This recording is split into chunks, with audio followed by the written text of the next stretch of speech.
las 8:31 de la noche en Bogotá, Quito y Lima. Continuamos en directo América Edición Nocturna. A ustedes les agradecemos su sintonía. Vamos con los titulares de esta jornada.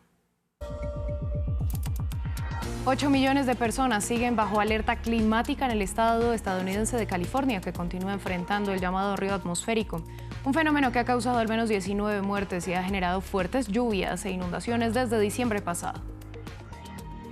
Al menos 96 puntos de vías nacionales se encuentran bloqueados en Perú, lo que ya hace sentir la escasez de alimentos en regiones como Puno. Los manifestantes siguen pidiendo la renuncia de la presidenta Dina Boluarte, el cierre del Congreso y el adelanto de elecciones. Ampliamos desde Perú. El presidente ucraniano Volodymyr Zelensky aseguró que el ataque contra el edificio residencial de Dnipro demuestra que se necesita una entrega de armas más veloz a las tropas de Kiev. Naciones Unidas pidió investigar el bombardeo que deja al menos 40 fallecidos como un crimen de guerra.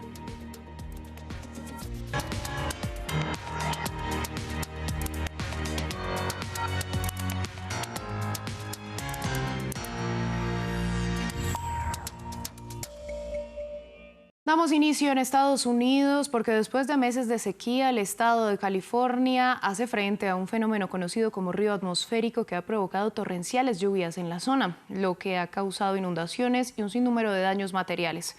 De acuerdo con los reportes, al menos 19 personas han perdido la vida debido a las precipitaciones y al menos 8 millones de ciudadanos permanecen en alerta, pese a que se espera que las condiciones mejoren en los próximos días. California se mantiene en alerta máxima. Millones de personas han sido afectadas por las lluvias torrenciales, vientos feroces y fuertes inundaciones que afectan al estado desde Navidad por un fenómeno conocido como río atmosférico, es decir, una franja de humedad que transporta grandes cantidades de agua de los trópicos. Estamos viendo que este tipo de cosas ocurren con más frecuencia ahora, con el crecimiento de los incendios y el aumento de las temperaturas del océano. Tenemos mucha más humedad en el aire después de los incendios que fueron severos. Aunque los pronósticos indican que las condiciones mejorarán al finalizar la semana, alrededor de 8 millones de personas permanecen bajo alerta de inundación en todo el estado. Según el Servicio Geológico de California, se han sufrido más de 400 deslizamientos de tierra desde el 30 de diciembre y los vientos violentos han derribado miles de árboles, además de causar constantes cortes de energía, provocar daños a residencias y dejar ciudades enteras bajo el agua. Recientemente, el gobierno federal hizo una declaración de emergencia y prometió ayudas a los californianos.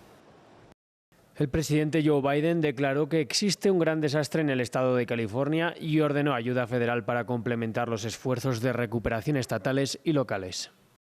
Este fenómeno no había sido visto en California en décadas, un estado que normalmente es afectado por fuertes sequías e incendios forestales, característicos de su clima seco. Hablamos ahora de América Latina. Al menos 9 regiones de Perú se han visto afectadas por una nueva jornada de huelga nacional en la que se presentaron más de 90 bloqueos. La población de Ayaviri, en la provincia peruana de Melgar, se declaró en paro indefinido contra el gobierno tras la destitución del expresidente Pedro Castillo. Francisco Zacarías, corresponsal de France 24, se desplazó hasta el sitio y conversó con los indígenas que lideran el paro.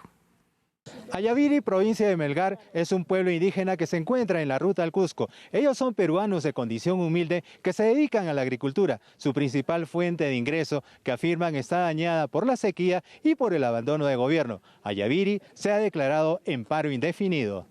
Nosotros nos sentimos traicionadas, de verdaderamente pensábamos que una presidenta podría cambiar, ¿no? Una mujer, pero lamentable hemos sido traicionadas. Todas las mujeres de Perú entero todavía nos dicen que ella es una provinciana, pero lamentablemente nos están matando a nuestros hijos inocentes, nos han dirigido con armas, mientras el pueblo solamente teníamos un trapo y agua para defendernos, nosotros no teníamos en la mano nada.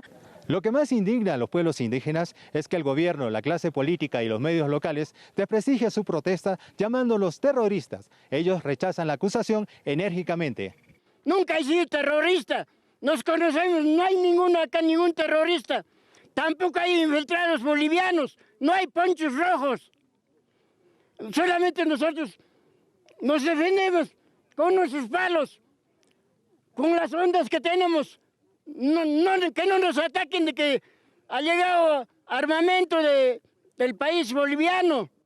Mientras muchos de sus compañeros viajan a Lima para protestar en la denominada Marcha de los Cuatro Suyos, en Ayaviri afirman que se mantendrán en lucha hasta que se produzcan los cambios que ellos esperan. En otras noticias, Colombia sigue siendo el principal productor mundial de hoja de coca, la materia primordial para la producción de cocaína. De acuerdo con la ONU, los cultivos ilícitos pasaron de 143.000 hectáreas a 204.000 hectáreas para el año 2021, lo que representa un incremento del 43%, una cifra récord. El presidente colombiano Gustavo Petro ha reiterado el fracaso de la política antidrogas y de la prohibición que impulsaron gobiernos anteriores. Limítrofe con Venezuela, el Catatumbo alberga la mayor superficie de cultivo ilegal de coca en el mundo. José del Carmen Abril es uno de los cientos de miles de personas que abandonaron la agricultura tradicional para cultivar estas hojas verdes. La coca para los campesinos desde el 86 para acá se convirtió en el gobierno que nunca ha venido por acá. Y ustedes preguntarán por qué, o el gobierno pregunta por qué. Porque la coca es con la que se ha llevado a hacer escuelas, hacer puestos de salud, carreteras, hacer la vivienda. En el país que más produce la pasta que sirve para el polvo blanco que consumen en Estados Unidos y Europa, los recolectores son el eslabón más débil de la cadena.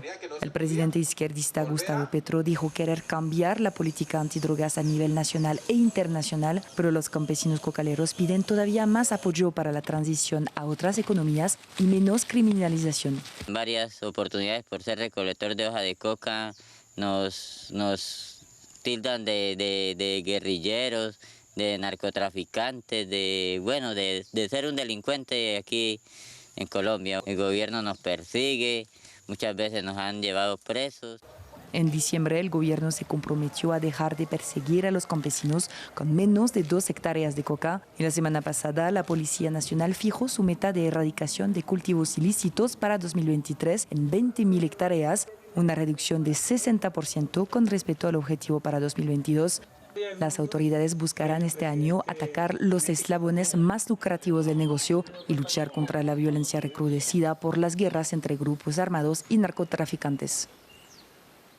Seguimos con temas de política antidrogas. Este martes inicia en Estados Unidos el sonado y esperado juicio contra Genaro García Luna, máximo responsable de la seguridad pública durante el gobierno de Felipe Calderón en México. El exfuncionario está acusado de narcotráfico y de aceptar sobornos del cártel de Sinaloa a cambio de facilitar la operación del grupo.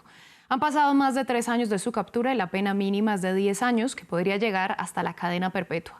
Para analizar esta información conectamos con Penilei Ramírez, ella es periodista y escritora. Bienvenida a France 24. Puntualmente, ¿cuál es la acusación contra García Luna? ¿Qué es lo que permitía el entonces alto funcionario y quién denunció que recibía sobornos? Bueno, la acusación plantea que él estuvo durante muchos años trabajando al mismo tiempo para el gobierno de México, un altísimo funcionario como el civil de más alto rango encargados de temas de seguridad, y con el cártel de Sinaloa, específicamente ayudando principalmente a Joaquín El Chapo Guzmán, y a la vez él recibía información y recibía dinero de Estados Unidos a través de los programas de ayuda bilateral para combatir justamente que las drogas llegaran a Estados Unidos. Es decir, se le acusa de ser una especie de triple agente. Es una investigación que comenzó en Estados Unidos, se votó ante un gran jurado en Estados Unidos y actualmente está esperando el juicio, este juicio que comienza justamente mañana aquí en Nueva York, y es hasta ahora el juicio más importante que ha derivado del juicio contra Joaquín El Chapo Guzmán, el líder del cártel de Sinaloa, que ocurrió también en Nueva York entre 2018 y principios de 2019. Bueno, usted ya lo estaba mencionando, García Luna trabajaba en el gobierno mexicano y tenía vínculos con la DEA, pero al mismo tiempo con el cártel de Sinaloa. ¿Cómo pudo ocurrir esto durante tanto tiempo? Bueno, ocurrió durante más de una década y parte de eso es de lo que queremos descubrir en el juicio. A ver, básicamente lo que el juicio va a permitir es también hacernos una pregunta muy importante acerca de cómo Estados Unidos elige a sus aliados en la región, en América Latina. No es la primera vez que una persona en quien el gobierno de Estados Unidos ha confiado termina siendo cuestionado o investigado por corrupción, y también vamos a poder saber más acerca de cómo existían estas colaboraciones y un poco por qué hay un fracaso que se ve en los números de la guerra contra el narco si la misma persona que estaba encargada de evitar que las drogas llegaran a Estados Unidos era, según esta acusación, la misma persona que al mismo tiempo estaba ayudando al cártel de Sinaloa. Bueno, Felipe Calderón fue presidente entre 2006 y 2012. La captura de García Luna se produce en 2019. ¿Por qué tardó tanto tiempo?